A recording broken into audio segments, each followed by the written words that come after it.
আসসালামু আলাইকুম। Hey everyone, welcome back to my channel. আবারও ফিরে এলাম নতুন আরেকটি রেসিপি নিয়ে। আজকের পর্বে তৈরি করে দেখাবো বাঁধাকপি দিয়ে খুবই মুচমুচে মজাদার একটি নাস্তা। আশা করি আমার আজকের এই নতুন নাস্তা রেসিপিটি আপনাদের ভালো লাগবে। ভালো লাগলে অবশ্যই ভিডিওতে একটি লাইক দিবেন। রেসিপিটি কেমন হয়েছে কমেন্ট সেকশনে কমেন্টসের মাধ্যমে জানাবেন।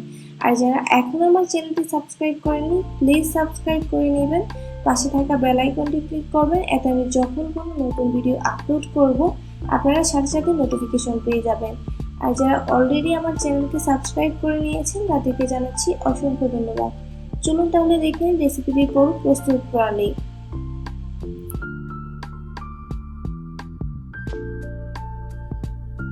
এখানে আমি নিয়েছি একটা মাঝারি সাইজের বাঁধাকপি।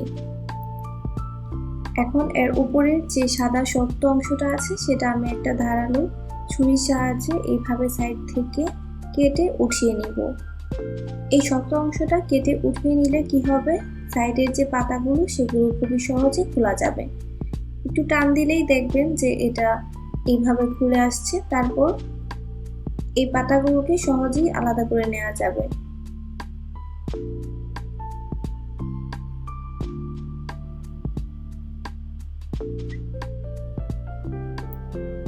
এই যে এরকম করে আমি প্রতিটা পাতা আলাদা করে নিব।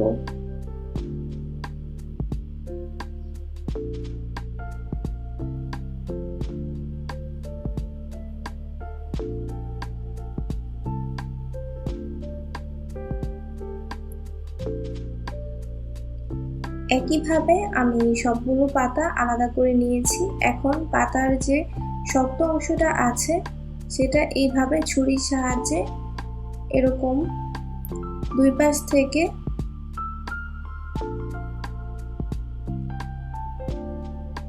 এইভাবে কেটে নিতে হবে।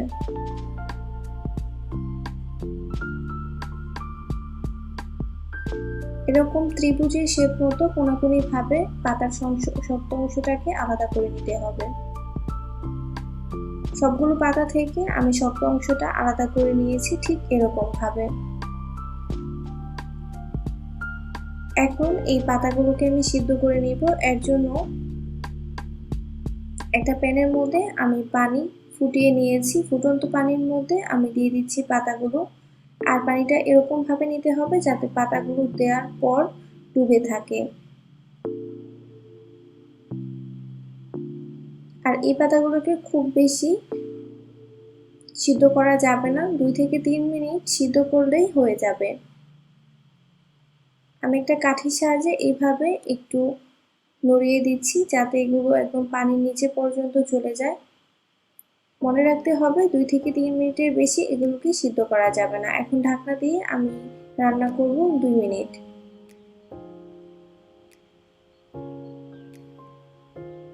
2 মিনিট পর ফিরে এলাম। 2 মিনিটে এগুলো অনেকটা সিদ্ধ হয়ে গেছে। এখন এগুলোকে আমি উঠিয়ে একটা ছিদ্রযুক্ত পাত্রের মধ্যে রাখবো যাতে এক্সট্রা পানি ঝরে যায়।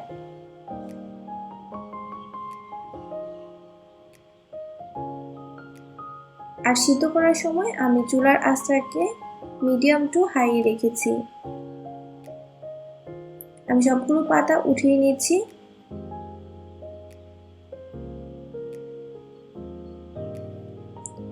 সবগুলো পাতা উঠিয়ে আমি একটা স্ট্রেনারের মধ্যে এইভাবে রেখেছি যাতে এক্সট্রা পানি ঝরে নিচে সেই বুলের মধ্যে পড়ে যায়। এখন আমি পুর তৈরি করে নেব। প্রথমে একটা প্যানের মধ্যে নিয়ে নিচ্ছি প্রায় 3 টেবিল চামচ পরিমাণ সয়াবিন তেল, দিয়ে দিচ্ছি 2 টুকরা দারচিনি আর 3টা এলাচ। এখন এই মশলাগুলোকে 1-2 মিনিট ভেজে নিব। 1 থেকে 2 মিনিট পর লক্ষ্য করবেন যে মশলা থেকে একটা সুন্দর সুগন্ধ বের হয়েছে। তখন দিয়ে দিব 1/2 কাপ পরিমাণ পেঁয়াজ কুচি। আর এই পেঁয়াজটাকে 2-3 মিনিট এইভাবে ভেজে নেব। 2 থেকে 3 মিনিটের মধ্যে পেঁয়াজগুলো অনেকটা স্বচ্ছ হয়ে যাবে। যখন এই পেঁয়াজগুলো একদম স্বচ্ছ হয়ে যাবে আর একটু নরম হয়ে যাবে, ঠিক এই পর্যায়ে এর মধ্যে আমি দিয়ে দিব প্রায় 1/2 চা চামচ পরিমাণ হলুদের গুঁড়া, 1/2 টেবিল চামচ পরিমাণ লাল মরিচের গুঁড়া, 1/2 চা চামচ পরিমাণ জিরার গুঁড়া, স্বাদ মতো লবণ, 1/2 চা চামচ পরিমাণ গরম মশলার গুঁড়া। দিয়ে দিচ্ছি প্রায় 1/4 কাপ পরিমাণ পানি। এখন একটা স্প্যাচুলার সাহায্যে এই সবকিছু একত্রে ভালোভাবে মিশিয়ে নেব। দিয়ে দিচ্ছি প্রায় 1 টেবিল চামচ পরিমাণ আদা রসুনের পেস্ট। আবারও ভালো করে মিশিয়ে নেব। 4 থেকে 5 মিনিট সময় নিয়ে এই মশলাগুলোকে কষিয়ে নেব।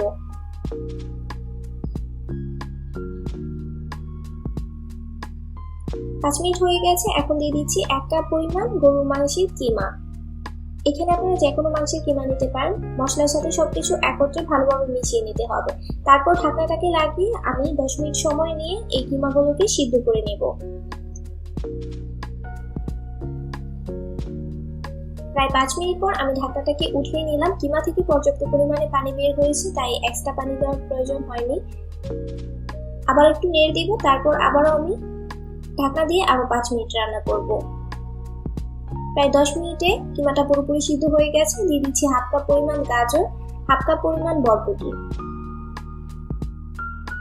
সবজিগুলো আমি পরে দিয়েছি এর জন্য যাতে সবজিগুলো খুব বেশি সিদ্ধ না হয়ে যায় আর মোটামুটি সিদ্ধ হয়, কারণ পুরের ভিতরে দেওয়ার পর এগুলো আমি ভাজবো, তাই সবজিটা পরে দিলেই সবচেয়ে ভালো হয়। কালারটাও ঠিক থাকে আর এগুলো খুব বেশি সিদ্ধ হয় না। সবজিগুলোকে সিদ্ধ হওয়ার জন্য এর মধ্যে আমি দিয়ে দিচ্ছি 1/4 কাপ পরিমাণ পানি। এই পানিটাতেই সবকিছু ভালোভাবে সিদ্ধ হয়ে যাবে। ঢাকনা লাগিয়ে 5 মিনিট রান্না করব। ফিরলাম 5 মিনিট পর। 5 মিনিটের লক্ষ্য করুন খুবই সুন্দরভাবে সিদ্ধ হয়ে গেছে আর কালারটাও ঠিক আছে। এখন এই পুরটাকে আমি পুরোপুরি ঠান্ডা করে নেব। একটা বোলের মধ্যে নিয়ে নিচ্ছি 1/2 কাপ পরিমাণ সিদ্ধ করে নেওয়া আলু। আলুটাকে আমি একটা স্প্যাচুলার সাহায্যে এইভাবে একটু মিশিয়ে নিচ্ছি। তারপর এর মধ্যে আমি দিয়ে দিব যে কিমা আর সবজি একসাথে আমি রান্না করেছিলাম সেটা। আমার এখানে 2 কাপের মতো হয়েছে। দিয়ে দিচ্ছি 1 টেবিল চামচ পরিমাণ কাঁচামরিচ কুচি। এখন সবকিছু একসাথে ভালোভাবে মিশিয়ে নিব। এরপর যদি মনে হয় যে লবণের প্রয়োজন তাহলে আপনারা লবণ অ্যাড করে নিতে পারেন। আর বাচ্চাদের জন্য তৈরি করলে মরিচের পরিমাণটা অ্যাডজাস্ট করে নিতে হবে। আমি সবকিছু একসাথে মিশিয়ে নিয়েছি আর এখান থেকে আমি বেশ খানিকটা পুর নিয়ে হাতের সাহায্যে চেপে চেপে একটু লম্বাটে শেপ করে নিয়েছি। আমি বেশ কিছু তৈরি করে নিয়েছি, দেখতেই পাচ্ছেন। ঠিক এরকম ভাবে আমি সবগুলো তৈরি করে নেব। এখন একটা পাতা নিয়ে এর মধ্যে পুরটাকে দিয়ে লক্ষ্য করুন আমি কিভাবে ভাঁজটা করে নিচ্ছি। পাতাটা আগে থেকে সিদ্ধ করে নেওয়ার কারণে খুবই সহজে এই ভাঁজটা করে নেওয়া যাচ্ছে। এরকম ভাবে আমি সবগুলো ভাঁজ করে নেব। আমি আরো একটি দেখিয়ে দিচ্ছি।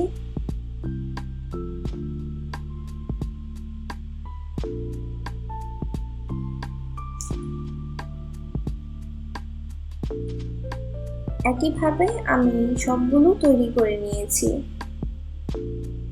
এদিকে অন্য একটা বোলের মধ্যে নিয়ে নিচ্ছি 1 কাপ পরিমাণ বেসন। দিয়ে দিচ্ছি প্রায় 2 টেবিল চামচ পরিমাণ চালের গুঁড়া, 1 টেবিল চামচ পরিমাণ ময়দা, 2 টেবিল চামচ পরিমাণ সুজি, স্বাদ মতো লবণ। এখন সবকিছু একসাথে ভালোভাবে মিশিয়ে নেব। মিশানো হয়ে গেলে আমি নরমাল টেম্পারেচারে থাকা পানি অ্যাড করে একটা পাতলা ব্যাটার তৈরি করে নেব। ব্যাটারটা খুব বেশি পাতলা হবে না, আবার খুব বেশি ঘন হবে না। আলুর চপ তৈরি করার জন্য আমরা যেরকম ব্যাটার তৈরি করি এটা ঠিক ওই রকমই হবে।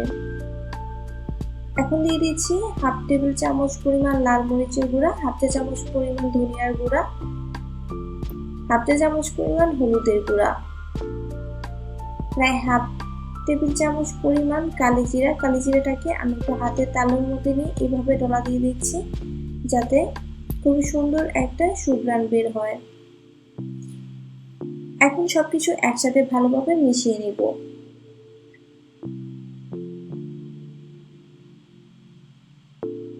মিশানো হয়ে গেলে এটাকে আমি 10 মিনিটের জন্য একটা সাইডে রেখে দিব। ফিরে আসছি 10 মিনিট পর। ফিরলাম 10 মিনিট পর। এখন আগে থেকে যেগুলো তৈরি করে রেখেছিলাম সেখান থেকে একটা নিয়ে আমি এই ব্যাটারের মধ্যে এটাকে চারপাশ থেকে ভালোভাবে ডিপ করে নিব যাতে বেসনের লেয়ারটা এই পাতার গায়ে খুবই ভালোভাবে লেগে যায়। এদিকে অন্য একটা চুলার মধ্যে আমি তেল বসিয়ে দিয়েছি আর একটা কাঠি দিয়ে চেক করে নিচ্ছি। লক্ষ্য করুন কাঠির উপর থেকে এরকম বাবলস দেখা যাচ্ছে, তার মানে তেলটা ভালোভাবে গরম হয়ে গেছে। আর অবশ্যই এগুলোকে ডুবো তেলে ভাজতে হবে।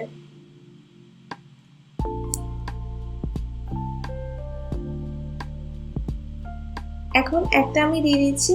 একইভাবে আমি সবগুলো প্যানের মধ্যে দিয়ে দিব আর এগুলোকে আমি ভেজে নিব। কিছুক্ষণ পর পর উপর থেকে তেল ছিটিয়ে উল্টিয়ে পাল্টিয়ে দিতে হবে, যাতে সব সাইড থেকে সমানভাবে ভাজা হয়।